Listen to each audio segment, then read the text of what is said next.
बता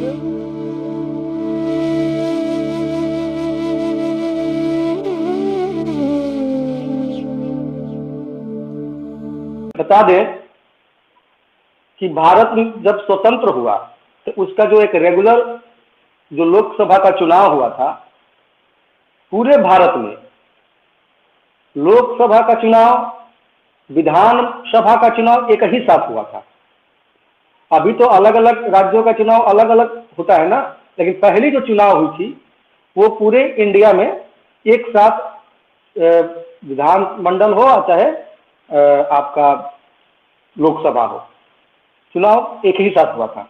दूसरी बात कि इसमें जो मॉडल अपनाया गया था, first past the post model, ये first past the post model ये ब्रिटिश मॉडल है। इसमें होता क्या है कि जिसको ज्यादा वोट मिलेगा वही जीतेगा।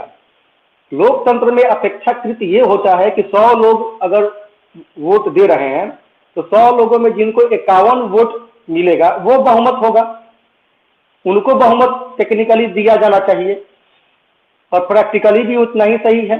100 में से कम, मान लीजिए कि आजकल 60% वोट पड़ता है, तो 60% वोट को ही 100% मान लिया जाए तो उसमें जिसको 51% मिलेगा उसको ना जीत घोषित करेंगे।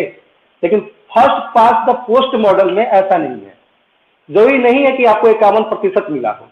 आप अगर 10% से वोट लिए हैं और आपका जितने भी कैंडिडेट खड़े थे उसमें सबसे ज्यादा था तो आपको जीत घोषित कर दिया जाएगा। मान लीजिए कि 100 वोट पड़े टोटल, 100 में से आपको 11 वोट मिले, बाकी 9 को 9 वोट मिले या 7 वोट मिले, 8 वोट मिले, तो आपका चूंकि सबसे ज्यादा वोट था इस कारण आपको जीत घोषित कर दिया गया। यानी कि मात्र 100 लोगों में 11 लोगों के पसंद के जो लोग थे वही जीत गए, वही नेता बन गए।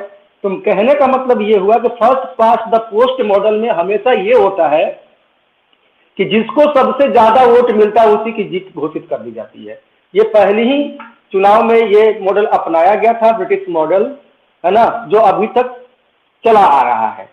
ठीक है, ये है first past the post model.